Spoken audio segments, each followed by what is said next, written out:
Ash Ketchum versus Frontier Brain Brandon. A battle that is widely considered to be iconic, at least amongst us millennials who refuse to let the third generation go. Ash is well known for winning some battles that he really shouldn't. I mean, it took him this long to become a champion for a reason, and that reason is that he has no idea what he's doing. As the protagonist, he is protected by plot armor so thick it lets Pikachu use electric attacks on ground types.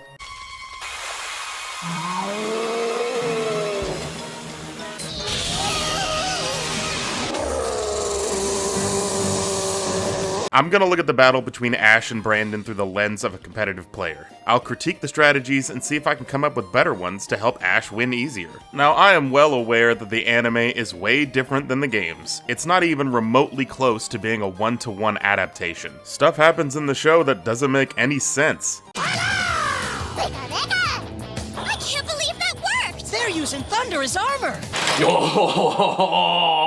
And I know this is just overanalyzing, and bringing logic of a turn-based combat system into the random free-for-all system of the show doesn't really work, but this is just for fun, so don't take it too seriously. With all that said, how silly is the battle of Ash versus Brandon? Well, let's find out. Dusclops, I need your assistance! Dusclops. Okay, Charizard, I choose you!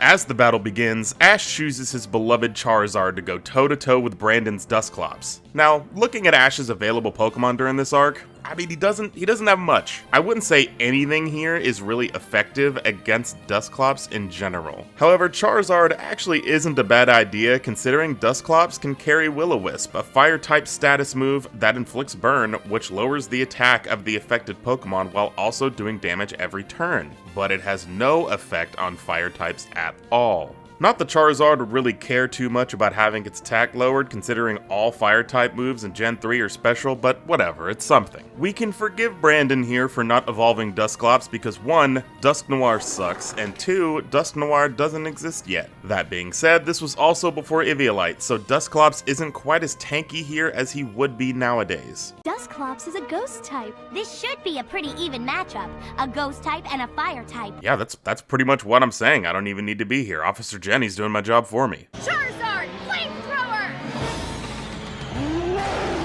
Dusclops, use Will-O-Wisp! Dusclops. Brandon, what are you doing, man? You're a stupid man! A stupid man! Like I said, Will-O-Wisp doesn't work on fire types, so this was just dumb. Flamethrower is an okay move here, but with Dusclops' high special defense, it probably wouldn't hit very hard. Ash would have been much better off using Fire Blast or Overheat. Even better, Charizard could have used Belly Drum to set up since Will-O-Wisp will do nothing. It's a free turn. But of course, anime logic dictates that the status move and the attacking move will collide and cancel each other out. Okay, fine. I don't even care. Dusclops, use Shadow Punch! Dusclops. Shadow Punch is a move that's a guaranteed sure shot. Yeah, Shadow Punch never misses, but it might as well with that low base power and bad attack stat. Dusclops' best bet here is to use either Nightshade for consistent damage since these two are likely at a similar level, or just use Rock Tomb. Charizard, being a fire and flying type, is 4 times weak to Rock Tomb, which will probably get close to a one-hit KO, even with that awful base power. Charizard, Dragon Breath, go!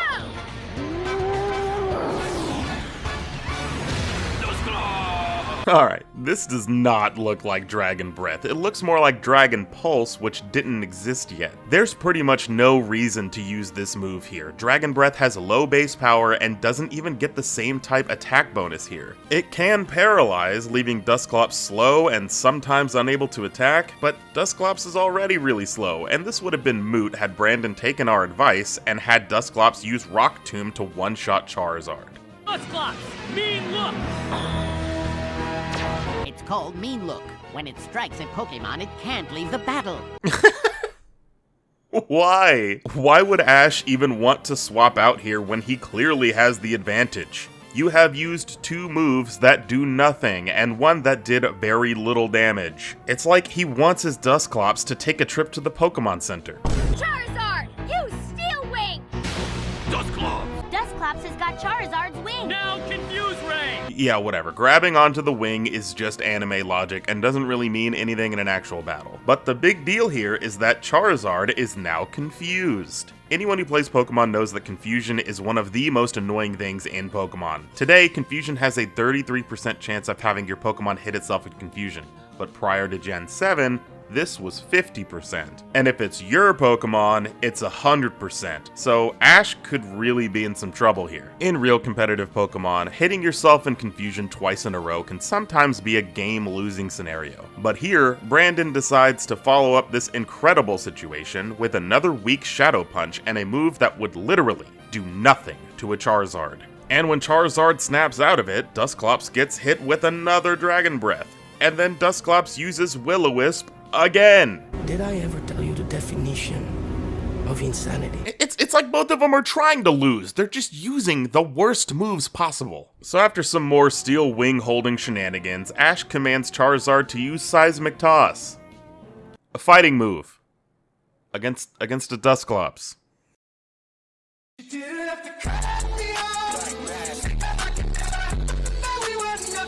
Dusclops is a ghost type, and fighting moves do not work against ghost types. And while yes, this is incredibly stupid of him to do, I don't know why they're making such a big deal out of this when Brandon did the exact same thing 3 times with Will-O-Wisp. Charizard lost this fight, but he didn't have to. If Ash had just used a belly drum strat, he would have won since Will-O-Wisp should have done nothing. However, if Dusclops was running Rock Tomb, it would have won either way.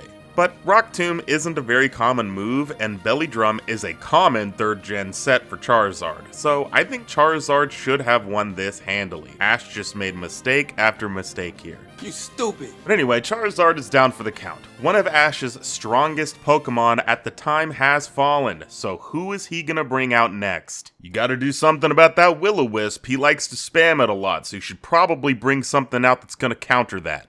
Now, Bulbasaur, I choose you! Bulbasaur! Why are we still here? Just to suffer? Ash, what are you doing? Look, I like Bulbasaur too, but the stats don't lie. This thing is getting cooked. Probably, literally. Now, Dusclops, Shadow Punch!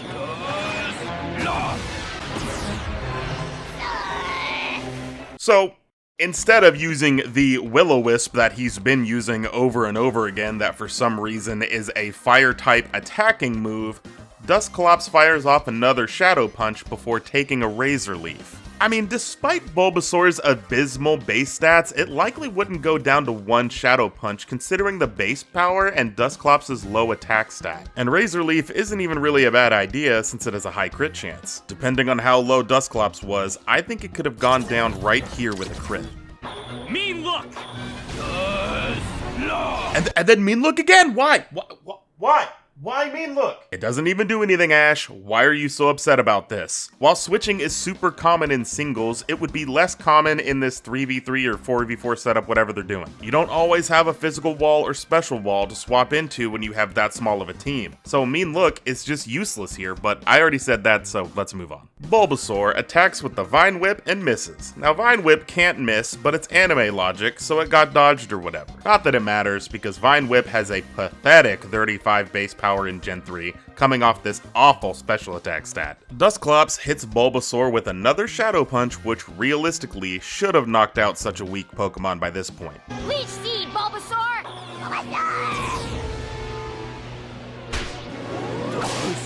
Alright, Leech Seed is a terrible idea here. Leech Seed doesn't trap Pokemon and stop them from moving or anything, it gives the user a little bit of health that it steals from the afflicted Pokemon every turn. Bulbasaur just doesn't have the longevity to take advantage of this, and Dusclops is already super low anyway. Just use Razor Leaf or something to finish it off. Will-O-Wisp! Dusclops! Now, Razor Leaf! Bulbasaur! Again, Will-O-Wisp is not a damage-dealing move, but for sake of argument, let's say that it is. How can a fully evolved Pokemon using a Fire-type move against a Grass-type move not work out here? How would Razor Leaf even stop it? Wouldn't the leaves just burn away? Even by anime logic, this is just dumb. Realistically, Bulbasaur could use Safeguard, rendering Will-O-Wisp useless since it's a status move, and Safeguard blocks status effects like Burn. Bulbasaur, Solar Beam, go! Solar Beam is an okay choice, but Bulbasaur is gonna take a hit before it's done charging. Use Confuse Ray! Confusion is definitely bad, considering it causes Solar Beam to miss, as well as Bulbasaur's follow-up Vine Whip to fail as it hits itself in confusion. Dusclops also uses Will-O-Wisp a couple more times, but I'm gonna go insane if I have to comment on that one more time, so we're just gonna ignore it. It's a damaging move here for some reason, so it should have knocked out Bulbasaur. However, Ash does a little bit of cheating. You always did it if it was to help a friend, and you've got to do that now! Bulbasaur, please stop! I mean, using the power of friendship to snap Bulbasaur out of its confusion. Finish it with Will-O-Wisp! Now see, this is the most realistic part here. Everybody knows that Will-O-Wisp never hits when you need it to. And Bulbasaur, against all odds, defeats Dusclops. Charizard should be ashamed of itself. Ash would have been better off using just about any of his other Pokemon, but if he insisted on using Bulbasaur, then he had other strategies he could have used. The one that jumps out to me is using a Sleep Powder and Leech Seed set. Could throw in Protect or use Growth to supplement those awful stats, but Dusclops would still win this every time. Dusclops can learn Psychic, which would have easily beaten Bulbasaur with that super effective damage. But Ash, with his plot armor intact, moves on. Ninjask, I need your assistance! Ninjask! Well, yeah, that's not good for Bulbasaur at all. Any stab moves Bulbasaur uses aren't going to be very effective, and Ninjask is likely carrying a flying type move to knock out Bulbasaur in one shot. Ninjask is also very fast, and its speed boost ability is going to make sure that it stays faster than anyone Ash sends out, unless he's hiding a Deoxys speed form in his back pocket or something. While frail and not very strong, Ninjask is still not good news for Ash. Bulbasaur, return! Okay, Squirtle, I choose you!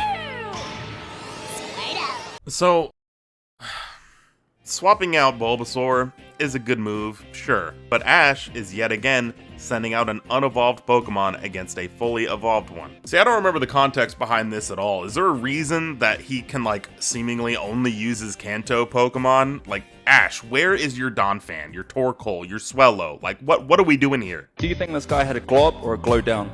Glow up. Do you want to see what he looks like right now? Yeah. I thought Squirtle'd be next. Girl, no you didn't. Shut up. Squirtle's best bet here is to use some Ice-type moves. Ice Beam, Blizzard, something like that. You may get a Lucky Freeze and win that way. Ninjask just doesn't have much to damage Squirtle though either. It could use Giga Drain or Solar Beam for some reason. But with Ninjask's pitiful base special attack and the turn loss of Solar Beam, I'm not too sure those are the right moves to go for either. Ninjask has a much higher attack, so just use Slash and hope for a crit. You could even use Swords Dance if you don't get frozen or one-shot by an Ice-type move. Ninjask, use Aerial Ace! Yes! Aerial Ace is not a very strong move, but Ninjask doesn't get any better stab than this, so whatever, I can't even be mad. Squirtle, Rapid Spin, go! Squirtle! Rapid Spin is a pitiful move in this context. With only 20 base power, there is no reason to ever use this outside of getting rid of entry hazards like spikes or binding moves like Leech Seed. Nowadays, Rapid Spin isn't near as bad, having 50 base power and increasing the user's speed by one stage. Here though, Squirtle is not doing any meaningful damage with this attack. Yes! Whoa, Squirtle used that rapid spin to deflect Aerial Ace. What's going on with you? What are you talking about? That's not how that works. And if that was the goal, then Ash should have just told Squirtle to use Protect instead. Ninjask, Sandstorm, let's go! Ninjask! Sandstorm, like Will-O-Wisp before it, is not a damage-dealing move. In reality, Sandstorm sets up the weather condition, Sandstorm. Every turn, every Pokemon that is not a Steel, Ground, or Rock-type Pokemon takes a little bit of damage unless they have an ability or item to stop that damage. Starting in Gen 4, it also increases the special defense of all Rock-type Pokemon by 50%, so it's a very good weather condition with the right team setup. So, why is Ninjask using it? It does nothing for Ninjask, and won't even really help its teammates either. And again, it is not a damaging move. This is more than likely supposed to be Sand Tomb, a mediocre damaging move that traps the target and does a little damage every turn. Either way, just use Slash. Double team! Double team? I know what kind of man you are, Brandon. If Brandon was any good, he would have used Baton Pass right then to send those speed boosts and that double team to his ace. He would likely just win outright that way. However, thankfully for Ash, double team is much worse in anime land, and Squirtle can just wash away all of the other clones to reveal the real one. Just to get hit by an aerial ace anyway, so what was the point of that? Gotta hang in there, Squirtle, and use Hydro Pumps! Use Sandstorm! And this episode really loves to use its status moves to counter real attacks, huh? Realistically, Sandstorm would fail and Hydro Pump would go right through it, just to miss anyway, let's be honest. It's just amazing how perfectly matched their moves are. Someone needs to take this guy's lab coat away, cause he has no idea what he's talking about. Anyway, Brandon puts himself squarely on my bad side by using Sand Attack. Bro, you already used Double Team. Why are you using Sand Attack? If you gotta win with accuracy changing moves, sorry, you just aren't very good. Skill issue. Pokemon already involves a lot of luck, but lowering accuracy makes it so luck-based that it's not even fun. Do better, Brandon. Aerial Ace!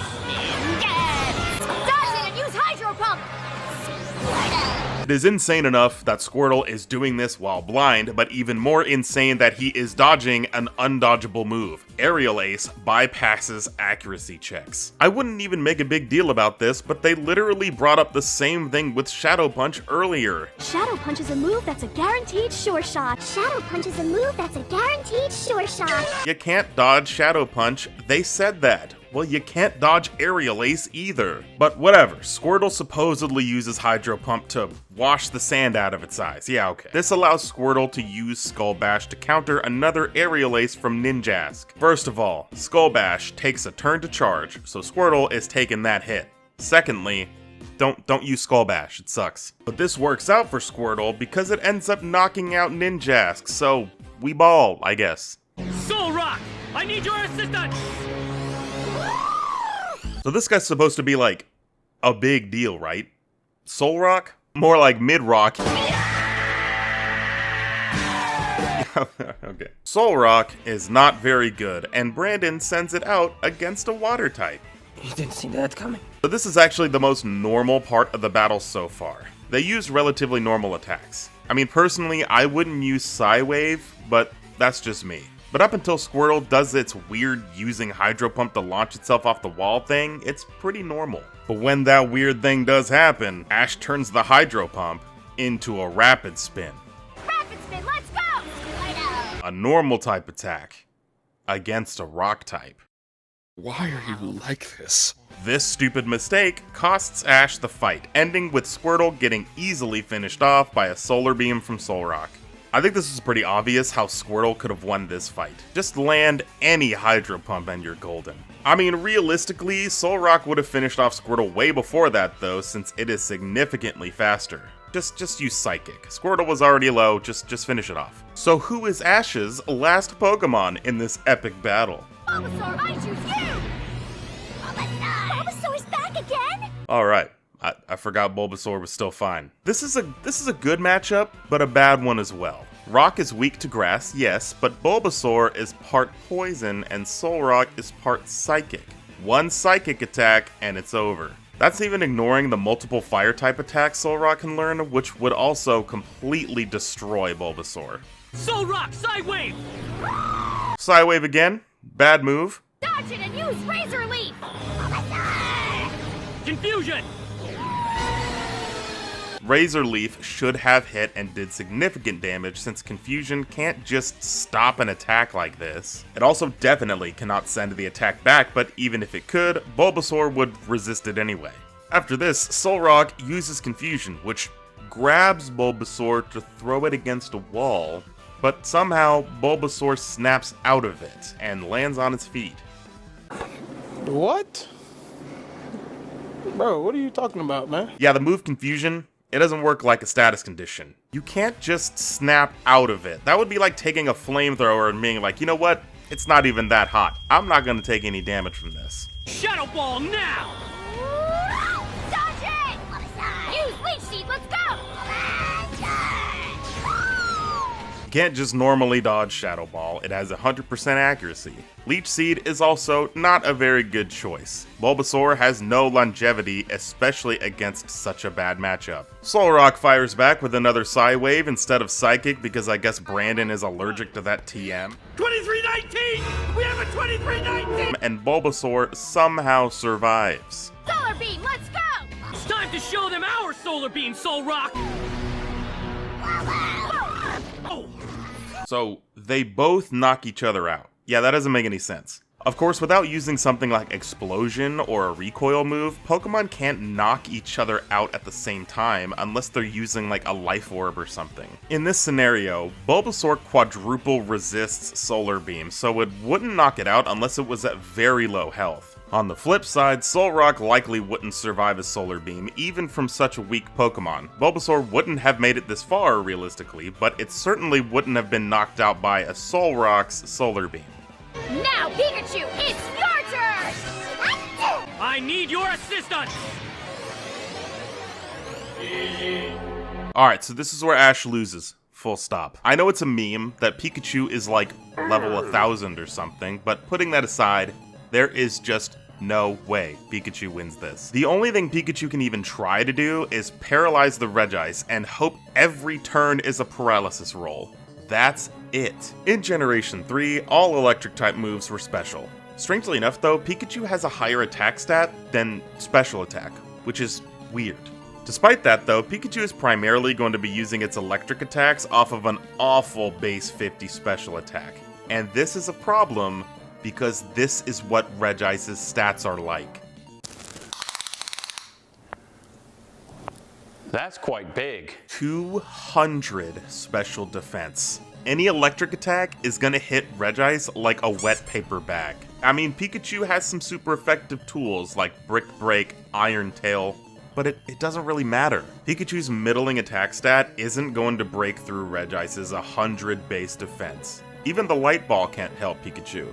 In Gen 3, the Light Ball only boosted Pikachu's special attack, which still wouldn't be able to break through this monstrous special defense. And even a boosted attack stat likely wouldn't help. There's really just nothing Pikachu can do here. Of course, anime logic nonsense happens in this fight. Pikachu takes so much abuse, there's not a chance it would be standing. This motherfucker's dead! And then it gets off 2 Iron Tails in a row for double damage?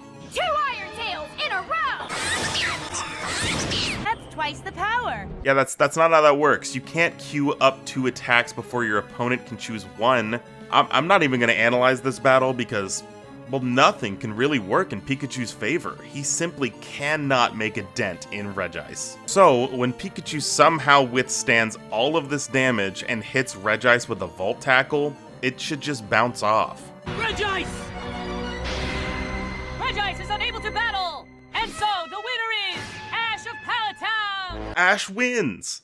Even though he shouldn't. Let's try to help him out a little though for when he has a rematch with Brandon, since he very easily lost this battle, if we're being real. Leading with Charizard is not the move. Charizard is arguably Ash's strongest Pokemon at this point. He shouldn't be showing his best in the first round. Let's say Brandon is stuck with using Dusclops, Ninjask, Solrock, and Regice. This is not a good team, and Ash should be able to counter it just fine. Funny enough, I think Dusclops is the biggest obstacle. But I do think that if Ash brought Snorlax or Torkoal, he would be able to outlast anything Dusclops could throw at them. If Ash is determined to bring Pikachu, he could have used the yellow mouse to shut down Ninjask pretty easily. Solrock is simple, bring Sceptile, and it's light work. For Regice, Ash should have all of his Pokemon alive at this point to whittle it down. If he opted for Torkoal, there's very little Regice could do against it. Bring in Charizard or Heracross to clean it up, and Ash could have won this battle handily. So in my opinion, that's how I think it should have gone. If you disagree, if you think you have a better idea for what Ash could do to win this even easier, then please let me know in the comments. If you enjoyed, feel free to like and subscribe, or don't, whatever, I can't tell you what to do. But either way, thank you for watching.